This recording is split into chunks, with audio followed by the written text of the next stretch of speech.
2 minutes ago, Princess Anne physically stopped Sophie from handing Camilla the Queen's emerald tiara in a private Windsor vault ceremony. Anne's voice rang out, not hers. Never hers.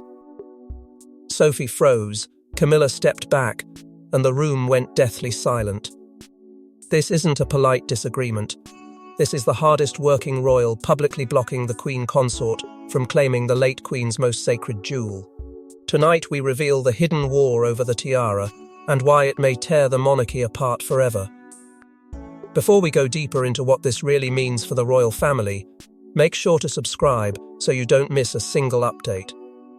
The moment exploded inside the dimly lit Windsor vault, where centuries of royal jewels lay under glass. Sophie reached for the emerald tiara, her fingers hovering just above the velvet cushion, when Anne lunged forward and blocked her hand mid-air. The contact was brief, but electric. Anne's voice cut through the silence like a blade. That tiara belongs to the crown, not to you. The words hung frozen in the air, caught on leaked audio that raced across palace corridors within minutes. Camilla's face drained of colour, her elegant composure cracking as she stepped back, eyes wide with shock that no amount of protocol could hide. George's mother stood motionless beside her, the weight of the confrontation pressing down on everyone present. No one moved. No one breathed. The vault, once a place of quiet reverence, had become a battlefield where one princess drew a line that no crown could erase. The palace reacted instantly with full lockdown. Doors slammed shut, phones were confiscated, and frantic calls flew between Anne and Charles, voices rising in disbelief and fury. Aides scrambled through the corridors, whispering urgent orders while the news spread like fire through every level of the institution. An insider close to Anne later revealed the raw emotion behind her trembling voice as she added, almost to herself, "Mummy would never allow it." Those 6 words carried the weight of a daughter protecting her mother's legacy, a legacy she believed Camilla had never truly earned. The confrontation had not come from nowhere. It was the breaking point after a secret vault meeting only days earlier, a tense gathering where grievances long buried finally boiled over. 3 hidden reasons had pushed Anne to the edge, reasons she could no longer tolerate Camilla's claim on the emerald tiara. Each one had festered in silence, until the Princess Royal decided the only way forward was total intervention on this one sacred occasion. The air inside those ancient walls thickened with dread. Camilla remained frozen in humiliation. The woman who had risen to queen now publicly denied the jewel that symbolized everything she had fought to claim. Sophie stood in stunned silence, the sister-in-law caught between loyalty and duty. Harry watched the fallout from afar, his own voice lost in the chaos. The family that had once posed together in perfect unity now stood fractured by a single act of defiance, success for one side demanding the deepest suffering of another. The emerald tiara lay untouched on its cushion, gleaming under the lights as if waiting for the storm to pass. But this tiara standoff didn't erupt from nothing. It was the breaking point after years of buried resentment finally exploding in the shadows of Windsor. Anne and Sophie were once the quiet pillars of the family, but Camilla's rise turned them into rivals in the dark. Private letters, deleted messages, and explosive arguments reveal how the Princess Royal came to see Camilla as unworthy of the Queen's emerald tiara. Tonight we read the words that turned respect into ice, and show the moment Anne decided the tiara would never touch Camilla's head. The rift had been widening for years in rooms no camera ever reached. Late-night calls between Anne and Sophie began with careful concern, but always sharpened into warnings. Anne's voice would drop low across the line, heavy with the weight of the legacy she guarded. She will never deserve Mummy's jewels. Each conversation stretched longer, the silence between sentences growing colder as the Princess Royal laid out her fears for the crown's sacred symbols, for the traditions she refused to let slip away. Sophie listened at first, pleading for understanding, defending the woman her husband had accepted. But the distance only widened until those calls became battlegrounds where loyalty and duty collided without mercy. In the quiet aftermath of one especially brutal confrontation, Anne poured her heartbreak into a private diary, the pages trembling under her pen. "She reaches for what was never meant for her," she wrote. The ink smudged by tears she refused to let fall in front of anyone. Camilla's hands on Mummy's tiara would be the final erasure of everything we stood for. Those words captured the exact moment Anne understood the shift. Sophie was no longer simply her sister-in-law. She had become the bridge allowing Camilla closer to the symbols of power Anne had sworn to protect. Secret texts between Anne and Sophie told the same story in fragments of mounting distrust. Anne's messages grew shorter, sharper, laced with warnings about legacy, about inheritance, about the damage one woman's claim could cause. "The emerald tiara is not a prize," one read, the words still sharp years later. Sophie's replies carried quiet defense, the two of them slowly aligning against the independence Camilla refused to surrender. Anne never saw those replies as reconciliation, yet their shadow hung over every conversation, turning sister-in-law against sister-in-law in ways no public smile could hide. The inner conflict tore Sophie apart in ways no outsider could see.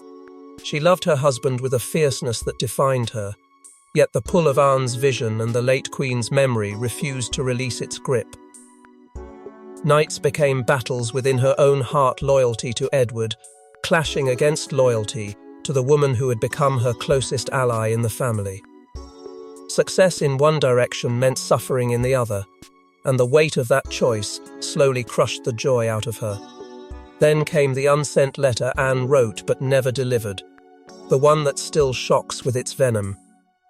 In careful handwriting, she called Camilla a usurper of legacy, warning that allowing her near the emerald tiara would unravel everything the Queen had left behind. The words were never mailed, yet they existed, proof that Anne had already crossed a line in her mind. Publicly, the women still smiled for cameras, arms linked, unity on display. Privately, the venom had already poisoned everything, turning shared history into something cold and unrecognizable. That final incident wasn't just about a tiara, it threatened the entire symbolic future of the monarchy. Anne didn't stop Sophie on impulse. A single explosive incident hidden until now convinced her Camilla could never be trusted with the Queen's emerald tiara. From leaked conversations to alleged attempts to claim royal jewels, the evidence piled up until the Princess Royal had no choice. We expose the backroom crisis that forced Anne to physically block the handover and why the monarchy is now in open crisis. The crisis meeting unfolded in a small, locked chamber at Windsor, the kind reserved for decisions too dangerous for daylight.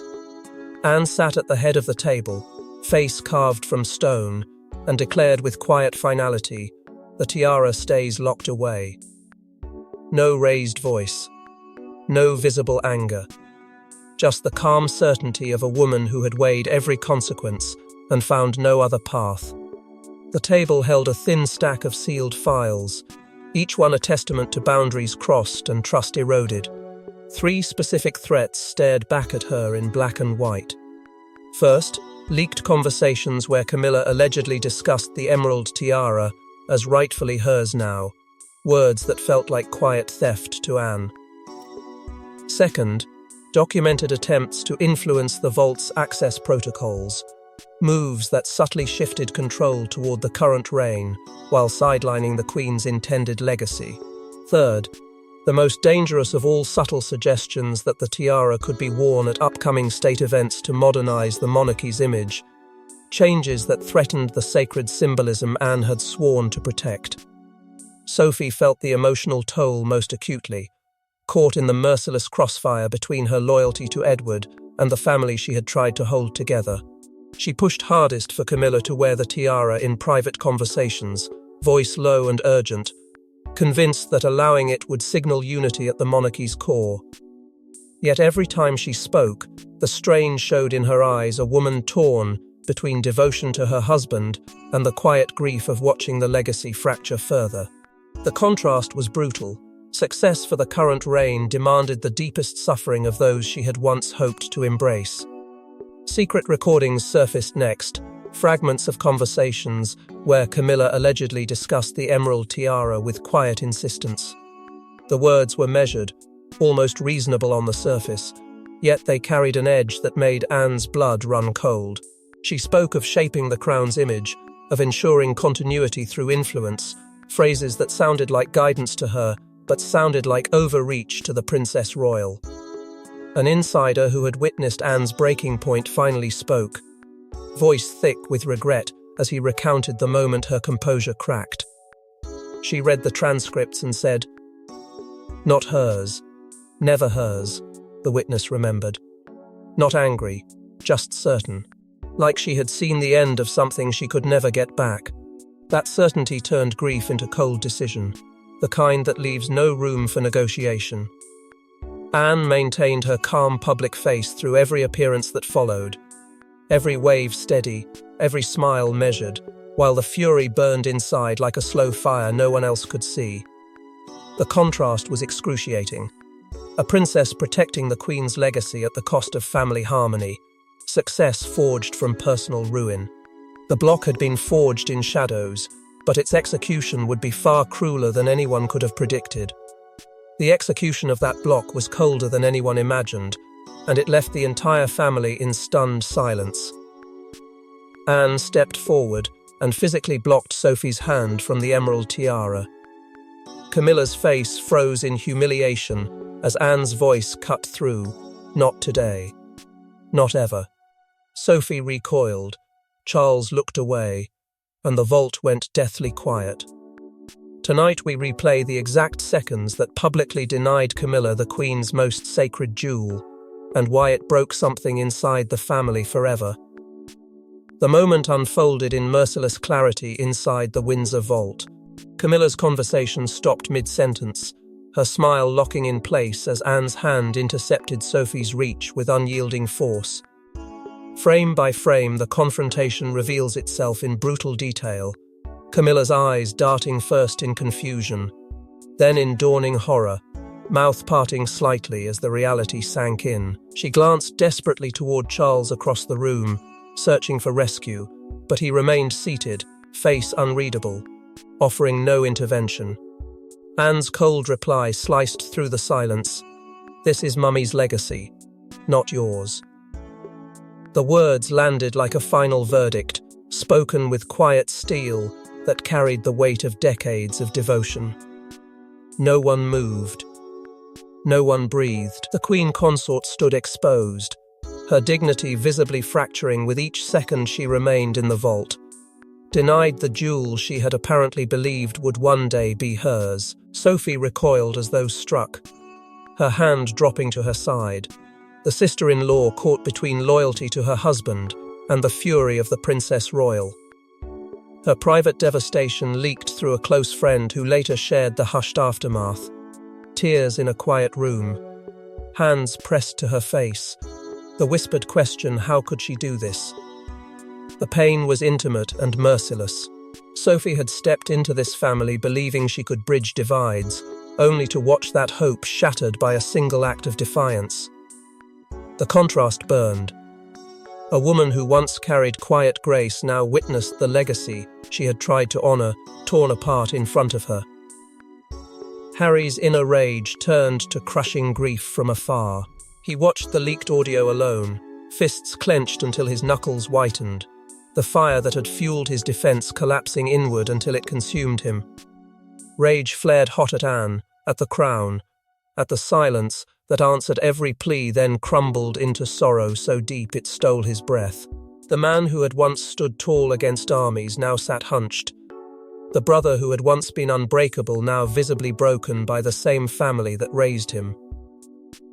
The public facade cracked wide open as the ceremony ended in silence. Guests pretended nothing had happened. Smiles stayed fixed. Conversations continued in hushed tones. Yet every laugh felt forced, every glance loaded with unspoken accusation. The vault emptied slowly, the emerald tiara left untouched on its cushion, gleaming under the lights as if waiting for the storm to pass.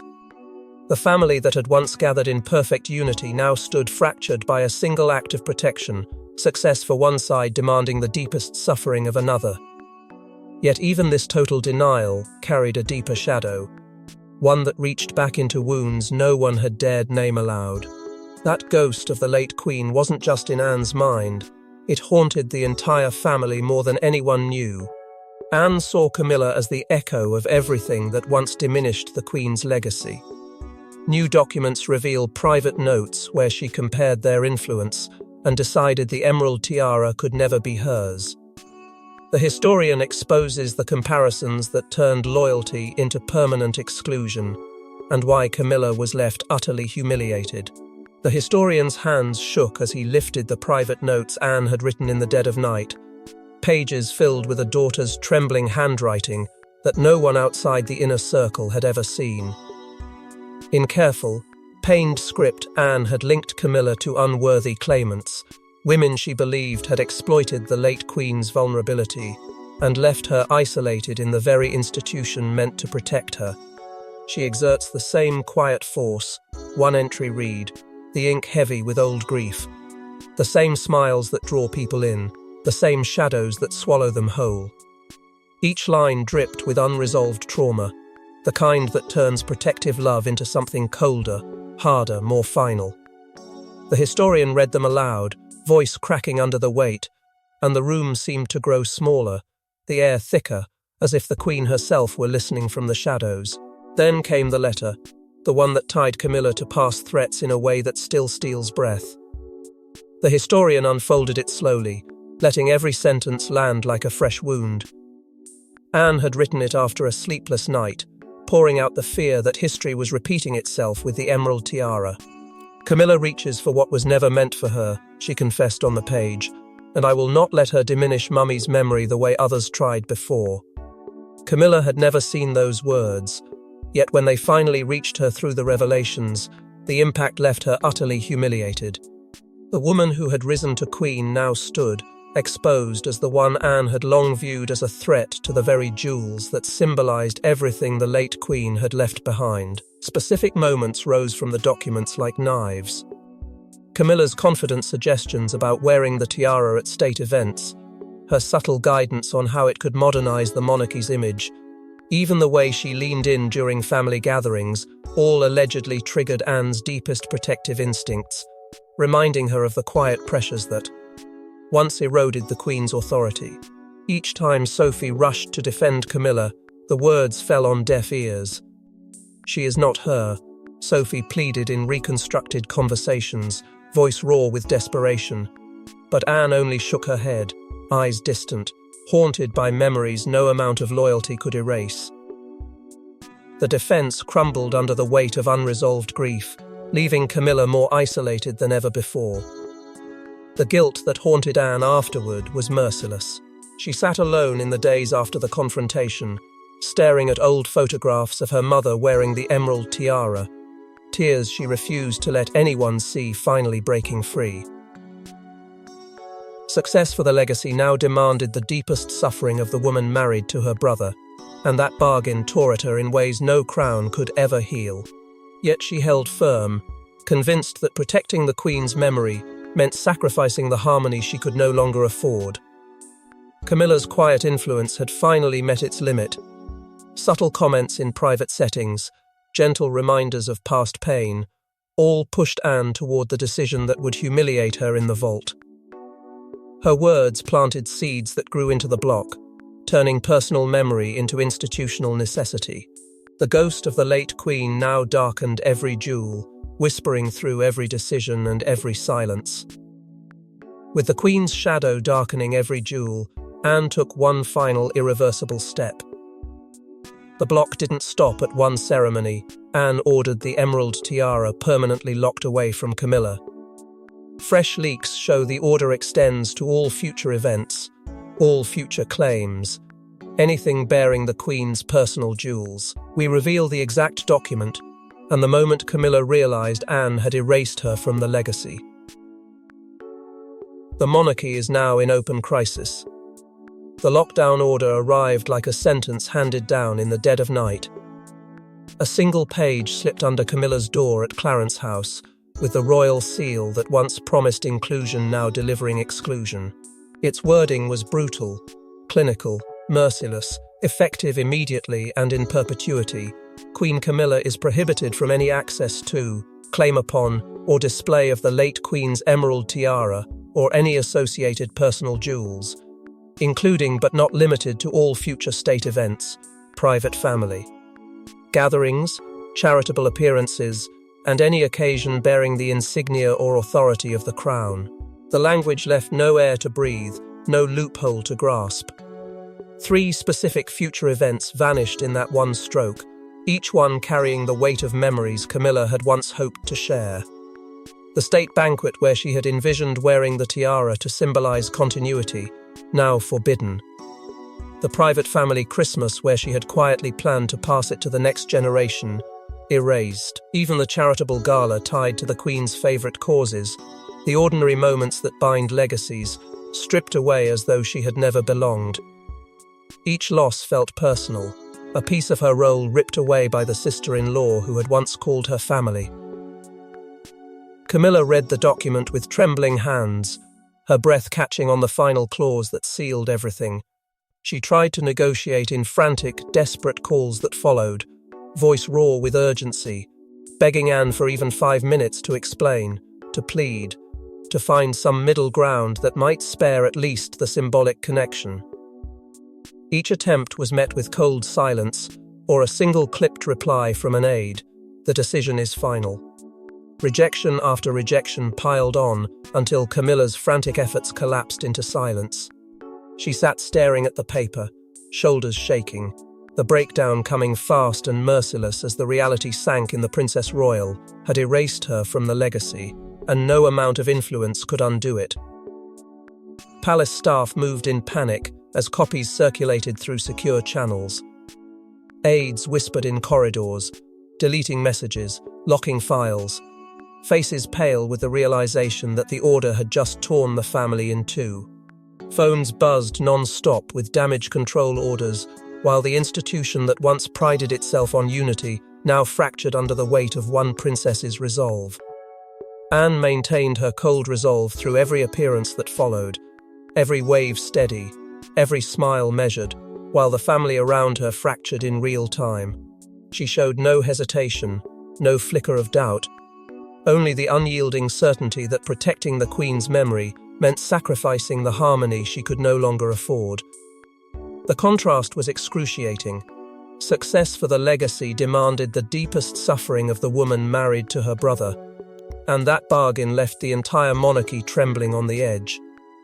Yet even this total lockdown was not the final blow. The historian had held one last archive in reserve, a folder whose contents could ignite a war no one inside the palace could contain. The historian knew the full truth would ignite war, so he saved the most devastating revelation for last. The historian risked everything to expose this tiara denial. Death threats, lost friends, palace pressure he paid dearly.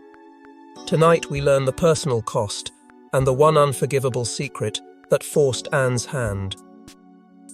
This is the man who lit the fuse under the entire monarchy.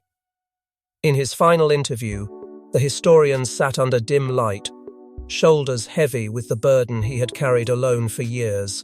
His voice trembled as he confessed the truth that had driven him to burn every bridge, a distant but undeniable blood tie to the royal family itself. Through a great-aunt who once served in the late Queen's household, he had grown up inside the whispered stories of duty, sacrifice, and the hidden costs no crown could ever erase. That connection turned every document he unearthed into a knife turned inward. "I am not an outsider," he said, eyes glistening with unshed tears. "I am part of this story whether I wanted to be or not." The admission carried decades of guilt, the shame of knowing too much and staying silent too long, until the tiara confrontation forced him to choose truth over loyalty. The secret incident that finally made Anne intervene was the one the historian had guarded most fiercely. Fresh files revealed Camilla had allegedly discussed the emerald tiara in a private conversation, suggesting it could symbolize a new era that felt like a deliberate erasure of the late Queen's exact wishes. Anne saw it as history repeating itself in the most painful way possible, a deliberate reopening of wounds she had spent her life trying to close. That single moment shattered whatever fragile hope remained for family harmony, turning protection into permanent denial on the day the jewel was meant to pass hands. The historian's voice cracked completely as he described the night he smuggled the archive out under threat of arrest, copying the last pages in a dimly lit storage room while every footstep sounded like pursuit. Discovery would have ended his career, his safety, possibly his life. Yet he kept going, because the truth, once seen, could not be unseen. Death threats arrived within hours of the first leak, voices on the phone promising ruin if he continued. Palace pressure mounted through quiet channels, access revoked, friends warned away. He lost everything he had built, yet the support that began pouring in from the shadows kept him standing. Unexpected messages from minor royals, encrypted notes of quiet solidarity, even one handwritten letter from a senior figure who wrote simply, "You have said what we never could." Those small acts of courage lifted him when isolation threatened to swallow him whole. Camilla's team moved desperately to discredit him, leaking stories of grudges and financial motives, painting the historian as a bitter outsider chasing fame. The smears only proved how deeply the revelations had struck, how close the palace had come to collapse. The monarchy now stood on the edge of its ultimate reckoning, every secret exposed, every wound reopened. With every secret now in the open, the palace faces its moment of truth, and the family may never heal. The palace is locked down. Anne stands firm. Camilla remains denied. William watches in silence. The decree is public, and the Emerald Tiara standoff has torn the monarchy in two. Tonight we forecast the endgame: permanent exclusion, constitutional crisis, or total family collapse. One truth is undeniable after this denial: the House of Windsor will never be whole again. The fallout spreads like wildfire through every corridor and every headline. Calls for Anne to reconsider rise from quiet establishment voices, then roar across public platforms as ordinary people, former courtiers, and even distant relatives demand she reverse the lockdown before the fracture becomes irreversible. The pressure mounts in Waves editorials pleading for mercy, petitions gathering hundreds of thousands of signatures, commentators warning that barring Camilla from the Queen's personal jewels risks turning the monarchy into a symbol of cruelty rather than continuity. Yet Anne stands unyielding, her private resolve hardening into something unbreakable. In sealed meetings, she repeats the same vow to trusted aides: the legacy comes first. Always. That promise carries the full weight of every lesson carved into her by loss, by duty, by the memory of a mother whose life was defined by the very institution she now protects at all costs. Camilla's possible next move hangs over the palace like smoke before a firestorm. Insiders whisper of legal action suits challenging the lockdown order, claims of unlawful interference in personal property, demands for due process that could drag the crown into open courtrooms where no title holds power. Others speak of a final public statement, raw and unfiltered, that might force dialogue or ignite even greater division. Yet silence has become Camilla's only answer so far, a silence born of shock, grief, and the dawning realization that Anne has chosen the Queen's memory over the bond they once shared through marriage. Every day that passes without a word from her tightens the noose around the family narrative, turning private heartbreak into public spectacle that no palace statement can contain. The global media storm has already reached fever pitch. Networks loop the leaked audio of Anne's intervention on endless cycles. Analysts trace every timeline. Commentators predict collapse or rebirth. Headlines in a dozen languages scream division, exclusion, betrayal.